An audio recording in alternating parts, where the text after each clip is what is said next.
Neema anakutana na changamoto anapokataa kukirithi kile kibuyu. Ukoo mzima unakuwa unapambana naye ukimtaka rithi kibuyu, lakini Neema amekataa. Anasema hawezi kuwa mtumwa wa giza. Na huu ni mwendelezo wa simulizi yetu ya urithi wa laana, sitaki kurithi kibuyu cha bibi. Asubuhi ilifika kwa ugumu baada ya usiku wa mateso, lakini hilo halikutosha kumfanya akate tamaa. Moyoni Neema alijua wazi ile si ndoto yake. Neema alipoamka asubuhi ile kutoka nje, alikutana na wazee kadhaa wamekusanyika. Aliwasalimia kwa heshima na kuanza kuondoka zake. Neema, simama, tupo hapa kwa ajili yako, alisema mzee mmoja aliyejitambulisha kama Mzee Kibingwa. Alikuwa mzee sana. Neema alitii wito na kwenda kumsikiliza. Hiki ni kikao chetu ili kukupa utaratibu kuhusu chama chetu, alisema Mzee Kibingwa. Chama chenu kinanihusu nini? Alihoji Neema kwa kuwashangaa. Mzee Kibingwa akamjibu, ni chama chako pia baada ya kuchukua mikoba ya bibi yako. Neema alicheka huku machozi yakimtoka. Wale wazee walibaki kumtazama. Neema akasema, jiangalieni umri wenu na mnachokisema. Mimi kikao na nyie tunazungumza nini? Nimegoma, sifanyi mnachotaka, alijibu Neema kwa hasira. Utakufa na wote ukoo wako watakufa kama hutafuata masharti, alichangia mzee mwingine. Acha nife, acha wafe, hakuna atakaishi milele, wala msidhani nitatishika na maneno yenu. Inasikitisha, mzee unamheshimu, yeye anaanza kukurithisha uchawi, aliongea Neema huku akiinuka na kuondoka. Wazee walijaribu kumwita lakini hakuitika wala kutazama nyuma. Wazee walikasirishwa na tabia yake na kumuona kama na dharau. Aliyoyafanya Neema yaliwafikia wazee wa ukoo ambao kwa pamoja walikubaliana kukutana usiku huo na Neema akiwepo. Usiku ulifika. Neema na watu wote wa ukoo walikutana katika nyumba ya Bikamba. Usiku ule upepo mkubwa ulivuma kwa kasi sana. Katikati ya upepo zilisikika sauti zilizokuwa kama kilio cha mtu aliyekuwa akikabiliana na kifo na kupenda kuondoka. Nyumba ya Bikamba ilikuwa kimya, ikiwa pembezoni mwa kijiji. Mwali wa mwanga katika taa za chemli ukitetemeka ndani kama roho zilizokuwa zikisubiri hukumu. Ulikuwa umepita muda kidogo tangu Bikamba alipozikwa. Nyumba ilipoa, hakuna aliyekuwa na furaha, wote huzuni ziliwajaa. Lakini haikuwa huzuni ya kawaida iliyotanda nyumbani hapo. Kulikuwa na jambo lingine, jambo ambalo halikusemwa mbele ya watoto wala wageni. Wazee wa ukoo walikuwa wameketi duara sebuleni, nyuso zao zikiwa zimekunjamana kama magome ya miti ya zamani. Katikati yao alisimama Neema, mjukuu wa mwisho wa Bikamba, macho yake akiwa makali lakini moyo ukidunda kwa hofu. Ukoo hauwezi kuacha mwali uzimike, alisema mzee mmoja kwa sauti ya kukwaruza. Bibi yako alikuwa nguzo, sasa ni zamu yako. Neema alimtazama bila kupepesa macho, kauliza, zamu ya nini? Kukawa kimya kizito. Mama yake aliyekuwa ameketi pembeni alishusha macho chini kana kwamba tayari alijua vita vilikuwa vinaanza. Shangazi zake walijifunika vilemba vyao vizuri, wakikwepa kumwangalia moja kwa moja usoni. Hatimaye mzee wa ukoo akaigama mbele. Bibi yako hakuwa mwanamke wa kawaida, alikuwa mlinzi wa ukoo. Dawa zake, miko yake na nguvu zake vyote vinahitaji mrithi, na yeye amekuchagua wewe. Neema akahisi baridi ikipanda mgongoni. Tangu totoni alisikia uvumi juu ya bibi yake. Watu walimwogopa kuliko walivyomheshimu.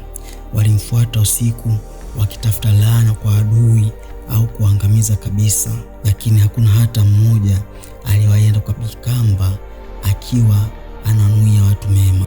Sikubali, Neema alisema kwa sauti ya chini lakini thabiti. Wazee waliinua vichwa mara moja kumtazama. Hatujasikia unachosema.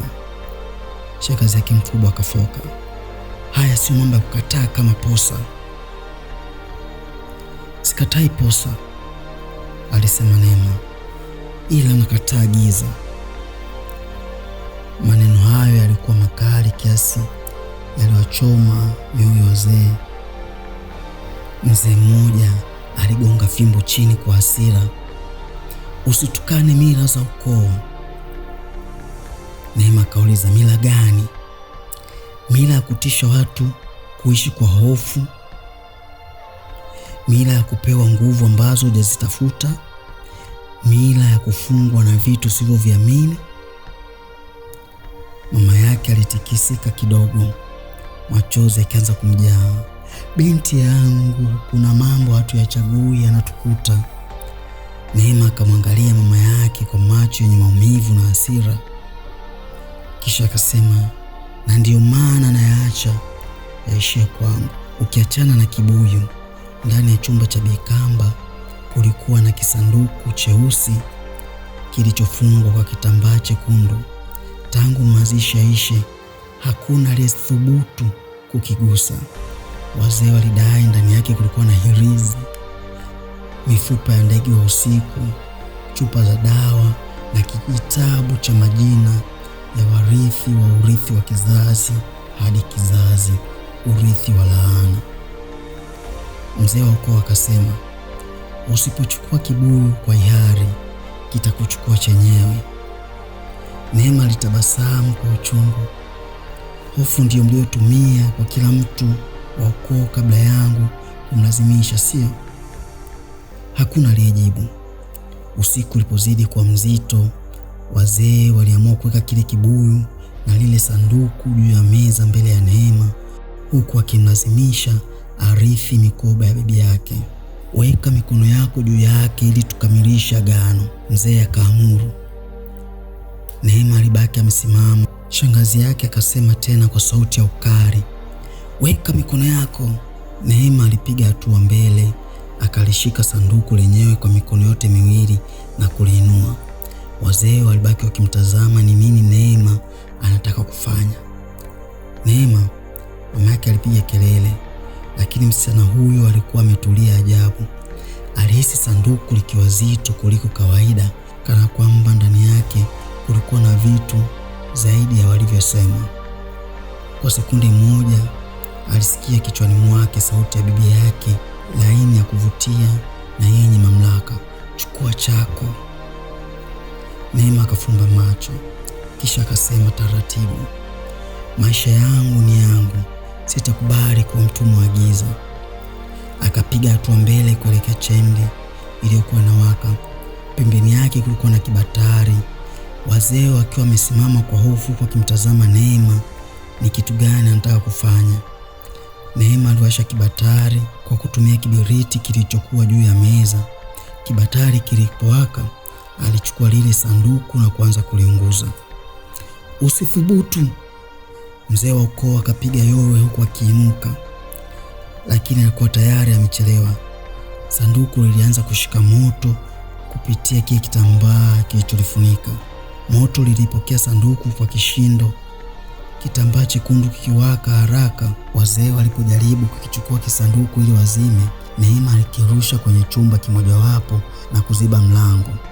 Walipomsukuma na kumtoa mlangoni, tayari kisanduku kilikuwa kimekolea moto. Kifuniko cha sanduku kikafunguka chenyewe huku kikitoa mlio mkali na waajabu. Ndani yake vilionekana vijifuko, mifupa midogo, kamba nyeusi na karatasi zilizochafuka.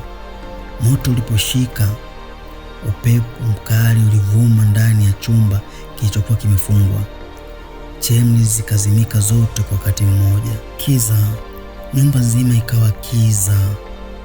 Kilio cha shangazi kilisikika. Mara mtu akaanguka. Neema kuangalia, alishangaa kuona wengi wa wale wazee waliokuwa wakipiga kelele pamoja na shangazi yake mkubwa wapo chini huku wakitapatapa na povu jingi likiwatoka mdomoni. Ghafla ilisikika sauti kama kundi la watu linapanda juu ya nyumba. Kisha sauti ya kutisha na kutetemesha ilisikika ndani ya nyumba. Ilikuwa kama kundi la watu waliungana kwa pamoja na kutoa sauti moja ya kutisha: umekataa wito, hakika utakufa, na wote wapendao watakufa. Hali ya wazee na shangazi yake Neema ilizidi kuwa mbaya.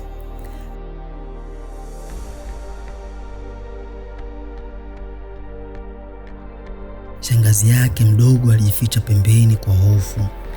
Moyo wa Neema ulijawa na hofu na huzuni, huku wasiwasi wa kupoteza ndugu na jamaa ukianza kumkatisha tamaa kuhusu uwezekano wake wa kupata ushindi katika vita hii.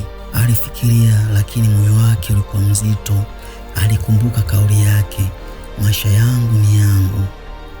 Moyoni akaazimia, kama kufa tufe wote, ila sitaruhusu mzizi wa giza uendelee. Kisha alichukua kibuyu na kukitupa ndani ya moto ukiteketeza kisanduku. Ghafla mlango ulijifunga na wote wakiwa ndani ya chumba. Zilianza kusikika sauti za ajabu na za kutisha, huku zingine zikiomba msaada. Zilikuwa zikiita majina ya wote waliokuwa mle ndani, zikiomba msaada. Watu wote wa mle ndani walitetemeka kwa hofu, wakijua kuwa kifo kimefika.